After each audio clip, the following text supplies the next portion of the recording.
Could you pull the left side of that blind open for me? Could you do that too for me, EKF, on the other side? There you go. Get a little more light on it. Very nice. So this first section that you're going to read tonight is about the conditions on early Earth and how the first cell may have gotten there. If indeed we have this,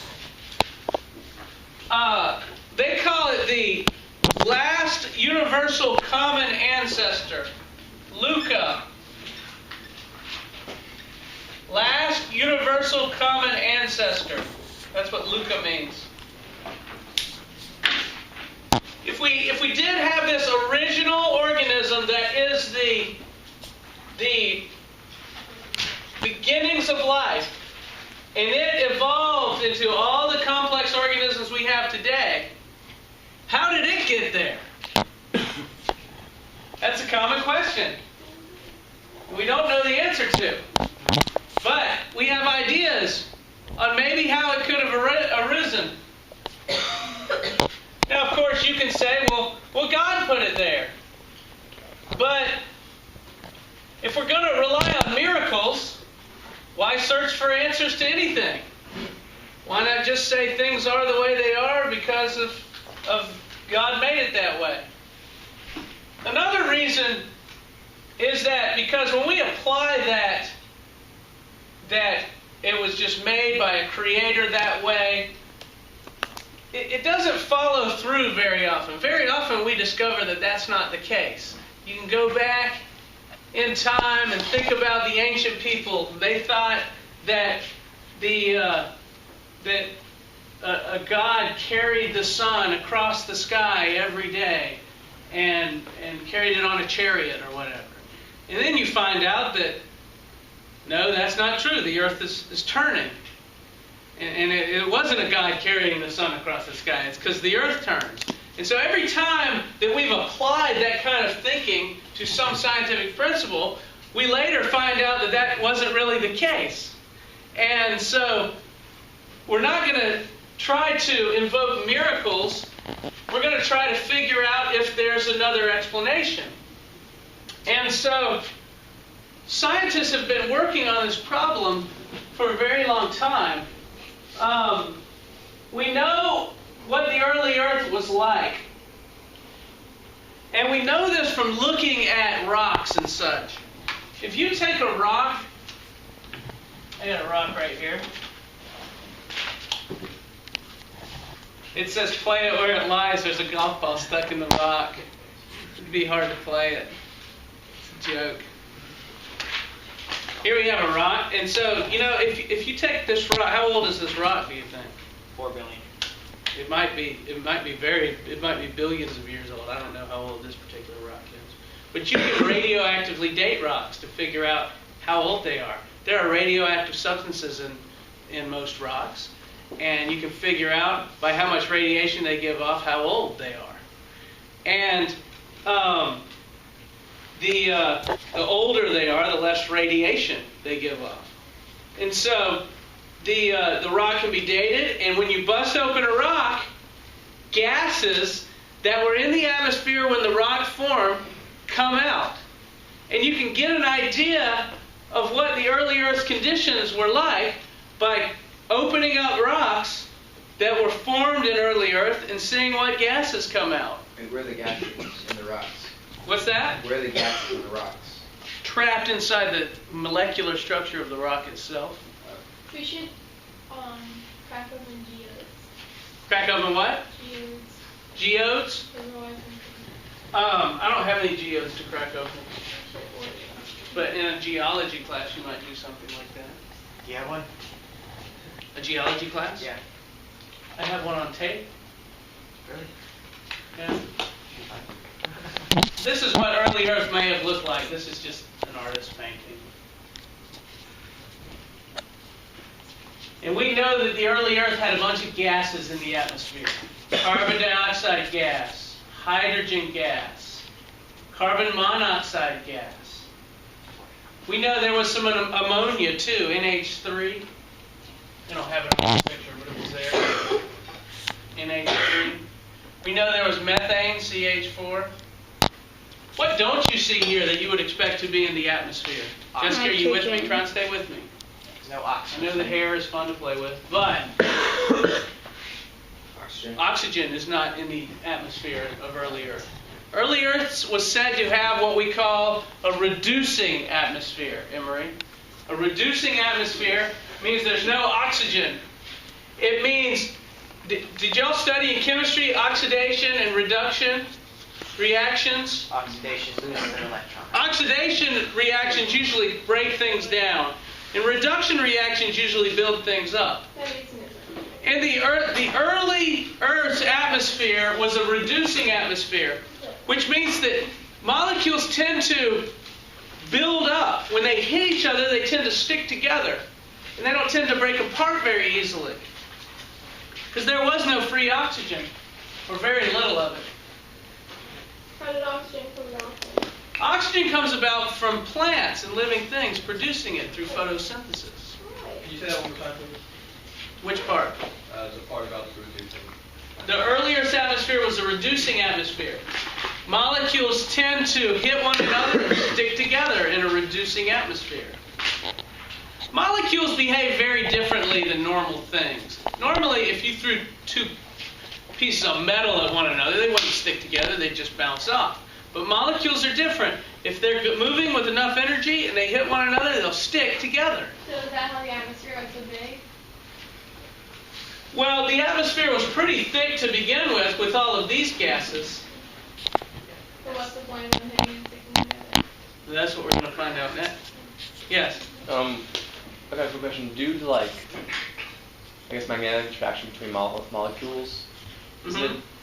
isn't it like we're not actually touching anything, but it's getting really close, but there's like a really small magnetic field, but it's like the space in between. Yeah, that's chemistry stuff and how bonds work. A bond is a sharing of electrons, and two electrons clouds kind of merging, chemical bonds. That's kind of beyond the scope of this subject. Yeah. So how old is the Earth at this point? Is it young or? This is when the Earth was very young, when it had this kind of atmosphere in the first billion years of existence. So the Earth is about 4.6 billion years old, we know. And so this is in the first few 100 million years of existence. Yeah. Where do the gases come from to begin with? A lot of gases come from volcanoes. When they expel a lot of gases into the atmosphere. There's a lot of molecules that at certain temperatures, like water, for instance, it'll evaporate and form a gas. And so, basically, from the Earth itself is where all the gases come from. Mm-hmm. Yes. So all the water, where do we get all the water on Earth? Well, that came from space. Most of the water came from space, from comets hitting the Earth. They have a bunch of water, and from all the material that coalesced to create the Earth itself. And we learn about this in astronomy, if you ever want to take astronomy, but a bunch of particles from space kind of came together through gravity, and a lot of those were water molecules. But a lot of the water that we have comes from comets, too, that impact the Earth and leave their water with us. Okay, so the early Earth's atmosphere had all these molecules. There were a couple of scientists. Their names were, Operan was the first scientist, and Operan made a hypothesis. That's what I mean. Not Operan, Operan. I saw He was a Russian, Operan. And he made a hypothesis. He said, hey, what if we take the early Earth's atmosphere of hydrogen and ammonia and methane and carbon dioxide, I think. No, it was water, sorry. What if we take hydrogen and ammonia and methane and water and stuff like this that we know was in Earth's early atmosphere, and we let them bump into one another for long enough in this reducing atmosphere, would they form life? Would they form a living thing? That was Operans' hypothesis. He hypothesized that they could. that they could form a living cell, possibly. But Operan never tested his hypothesis. And that hypothesis just stood around for 10 or 20 years. And then a couple of scientists named Miller and Urey, Watson. they did a famous experiment where they tested Operan's hypothesis. They took a setup like you see here and put methane and ammonia and hydrogen and water into this apparatus. And they boiled it so it went into gaseous form, and then it went into this chamber here, and they applied electricity. Like lightning. Like lightning, and the early Earth was very hot. There were volcanoes going off. There was a lot of electromagnetic radiation from the sun, ultraviolet radiation. The early Earth was a very energetic place. So they applied electricity, put the gases in the chamber, and they ran this thing for a couple of weeks. And then they had this condenser here that cooled the gases down, and so the gases would turn into a liquid, and the liquid fell down here, and at the bottom, they ended up with some organic molecules. No way. Same organic molecules that make up living things. They ended up with amino acids, and they ended up with simple sugars, and they ended up with lipids, and they even ended up with nucleotides. Remember what a nucleotide is? The nitrogen base. And It's the part that makes up DNA. Sugar, phosphate, nitrogen base. Remember the parts of a nucleotide? What are the other things that made amino acids? Amino acids, what do those make up? Proteins. Then there's Lipids, they ended up with all these little organic molecules. Well, they weren't big organic molecules, they were small organic molecules. They were the monomers that make up the big organic molecules. So they kind of got something out of nothing. So they got something, it's not out of nothing, but out of the... did they make Almost. carbohydrates? Almost. Operan was right. They make carbohydrates, yes. Simple sugars. Well, they didn't get a cell out of it, but they got pieces that make up cells out of it. So with the cell. And so this is kind of evidence that maybe Operan's hypothesis was correct. so would the cell have eventually Well, from that? So let's look at what would have happened. The molecules of early Earth's atmosphere would have banged together, would have made these larger molecules, and of course these larger molecules are heavy, so they would have fallen into the oceans and floated around in the oceans. And so this is often described, this idea of what early Earth was like, the oceans full of organic molecules. They call this the organic soup. Have you ever heard that word, organic soup? Also called the primordial soup. Y'all ever heard that before? The primordial soup. What? They said that the oceans of early Earth must have been a primordial soup, which contained lots and lots of organic molecules, from which perhaps life could have arisen. It would have tasted just like soup if you could have gone back in a time machine and taken a spoon with you and gone to the ocean and spooned out some ocean and eaten it. It would have tasted just like soup, just like Campbell's soup. Wouldn't have had all the little letters in it. That would be nice. But it would have sugar and protein and fat. And those taste good to us. So it would have actually tasted good? It would have tasted good. It would have tasted like soup. You could have eaten it. You'd have plenty to eat if you went back in time. 3.5 million years. There wasn't any bacteria. There wasn't any oxygen, so you'd have to bring your oxygen with you. There wasn't any organisms. So you wouldn't get sick from it either. That's right. Why don't they keep that experiment running until they get cells? Dante, say that again louder so everyone can hear you. Why don't they keep the experiment running until they get cells? They have. Good question. They've kept this experiment going. It's been going for the last 50 years or so, and they've made a lot of changes to it. They've refined it to get it more like the early Earth's atmosphere. They've included other things like iron and nickel that were present. They've included other molecules that they thought were present. Have you all ever heard of hydrothermal vents? Are these vents that come up from the center of the ocean that have all these other chemicals?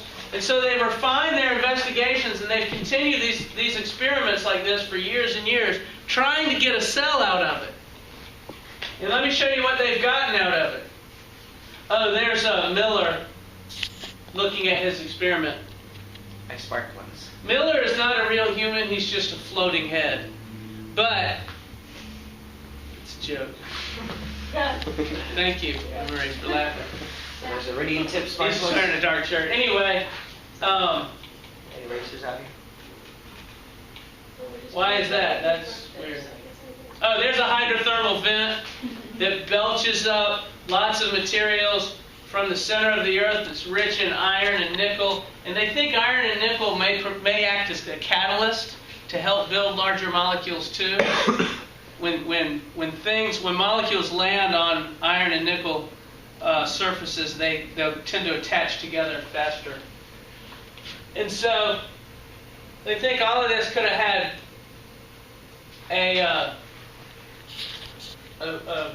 hand in making these organic molecules. They know this. When you have lipid molecules, y'all recognize this molecule on the right? It's a phospholipid molecule. Unsaturated. In their experiments, they have formed lots of these molecules that look kind of like these. They have a single fatty acid tail instead of two, and they've pieced together to make membranes.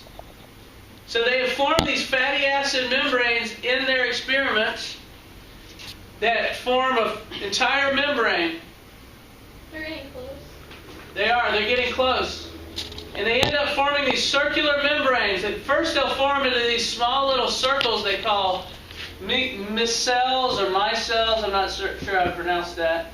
And then those micelles will come together like they show in this picture B to make a double-layered membrane. So what happens when they get the cell? Yeah, what's going to happen? Well, then they'll have a living cell that was It'll prove that. made in a lab. Would it be the same as all the other cells? Or would it be It might not be. I don't know. It'll prove what? It'll prove that. Why could it create a new species? It would. It'd be a new Oh, species that's never has Or it could come be around another before. species. But they aren't there yet. Let me just show you what they have made.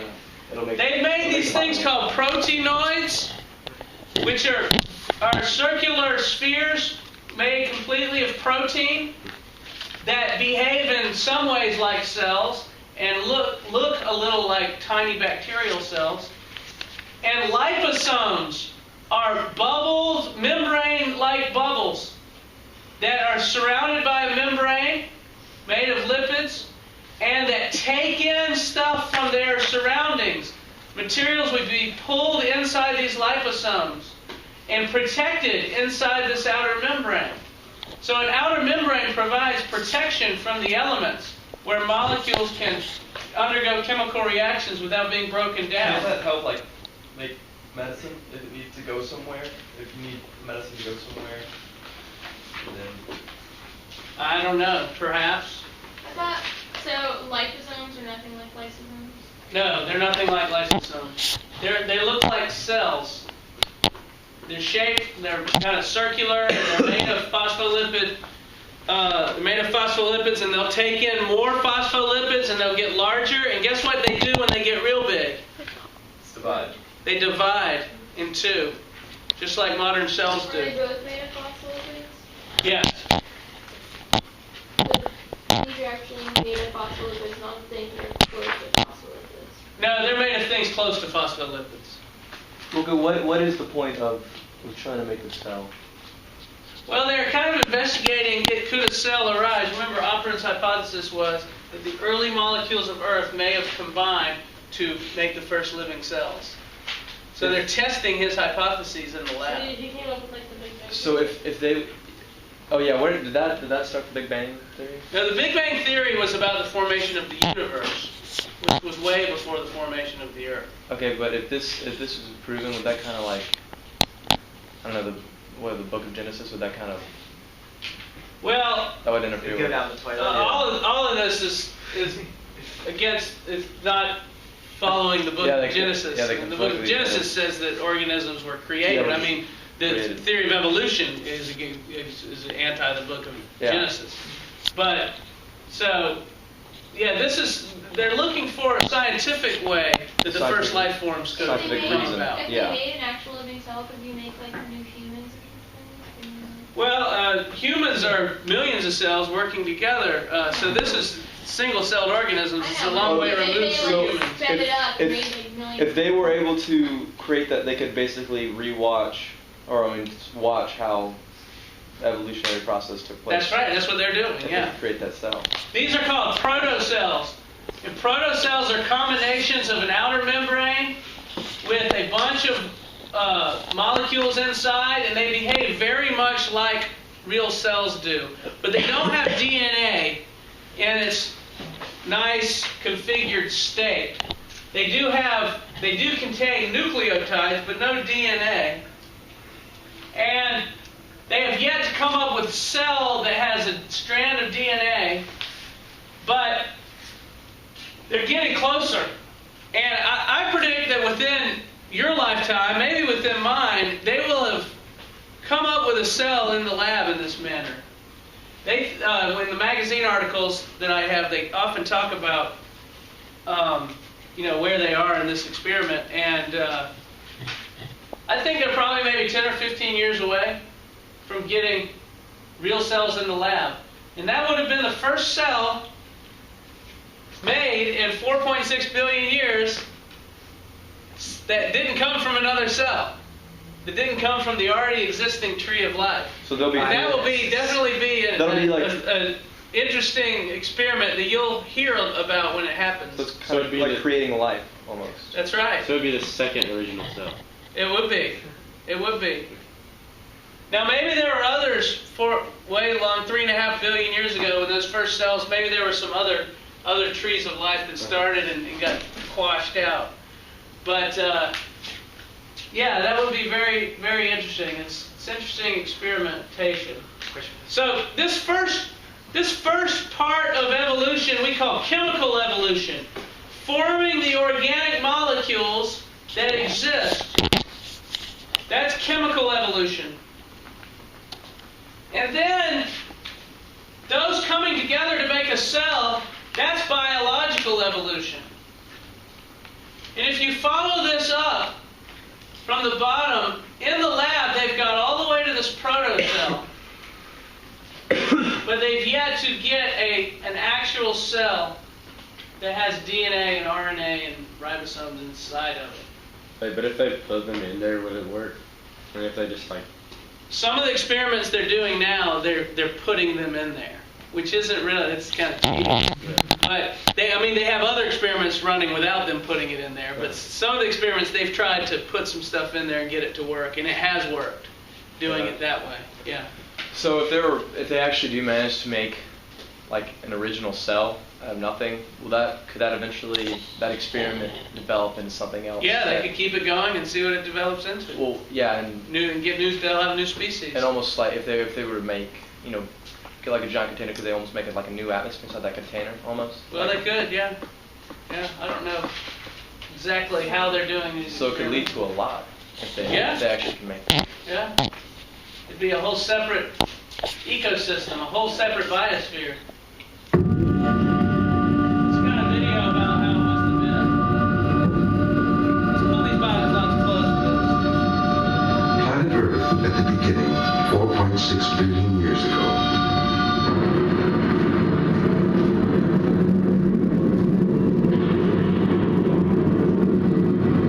Its surface erupted in a sea of molten magma.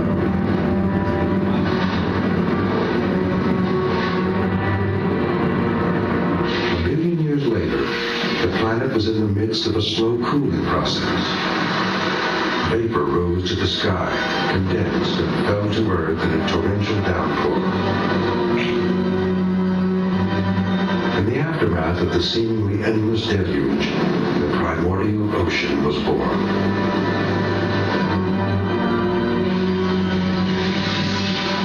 atmosphere after the formation of the ocean was heavy with carbon dioxide, much like the planet Venus today. Earth was sealed off by thick clouds, and the lone streaks of sunlight that penetrated the cloud mass tinted the sky orange. Earth was like a giant steam bath with ocean temperatures soaring over 300 degrees Fahrenheit. But in this primordial soup, the building blocks of life were accumulating. Meteorites showered the Earth, perhaps bringing amino acids necessary for the formation of life.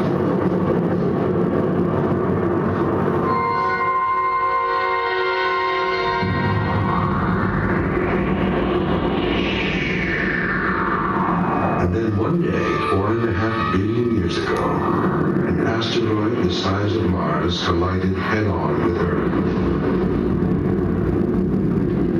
This giant impact was the greatest event in our planet's early history. The impact was of such phenomenal magnitude that it carved out part of the Earth's mantle and hurled it into outer space. A portion of the torn mantle was drawn back to Earth. The fragments of debris scattered into space were swept up by powerful gravitational forces.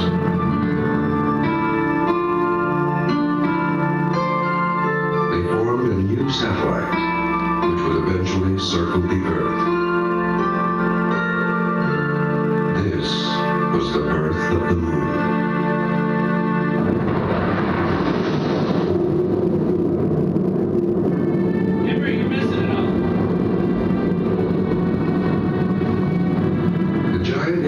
Shook the Earth to its core.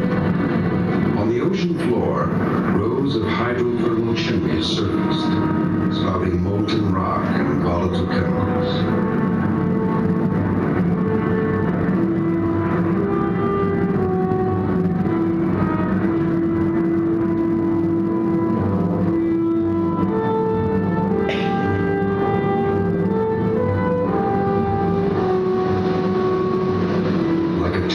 Sentinel, the moon stood watch over the roiling seas. The distance between Earth and the moon was half what it is today, creating huge ocean swells and enormous tides with its gravitational pull.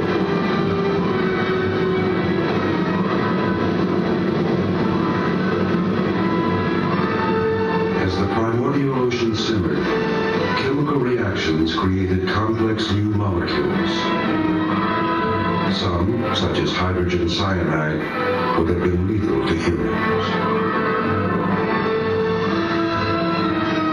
Tiny molecules of these toxic compounds combined to form larger ones. Out of this mix, other molecules that would eventually form DNA, the blueprint of a living cell, took shape.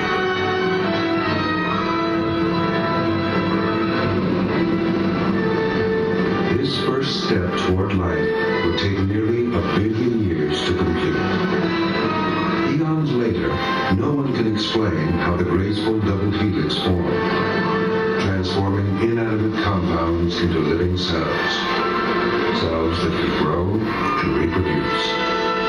The catalyst of life remains unknown.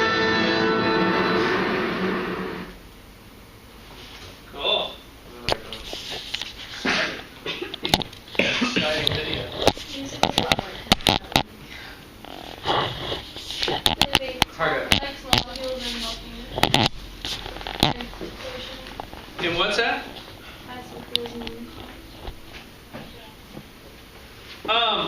There's several hypotheses on how these complicated molecules like DNA could have arisen, and I want you to read about them tonight.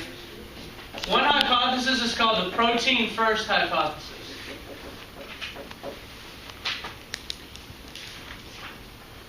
That amino acids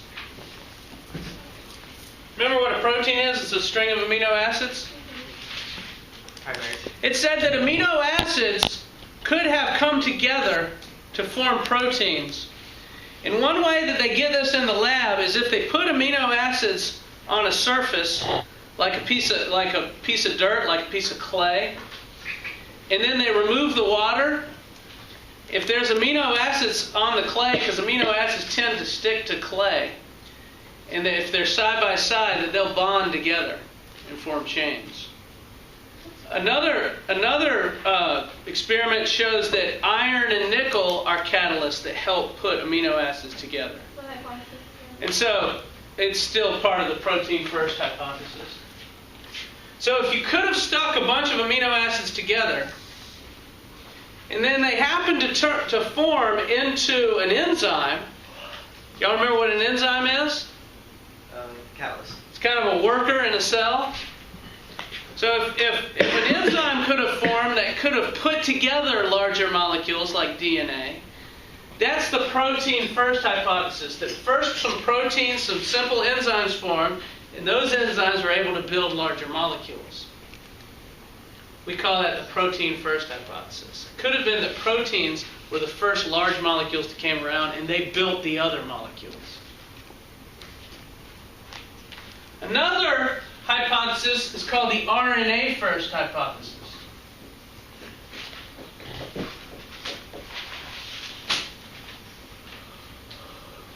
It says that, well, RNA is a simpler molecule than DNA. Y'all remember what RNA is? Ribonucleic acid. Yeah. Remember the messenger RNA, the long strand? Well, what's the difference between RNA and DNA? What's one of the major differences? You guys, The sugar, ribose and Yeah, it's got ribose instead of deoxyribose, but what's another more fundamental difference? Uracil instead of One of them is thymine. the copy and the other one's the transcript. What about the way the molecules look? not a double helix.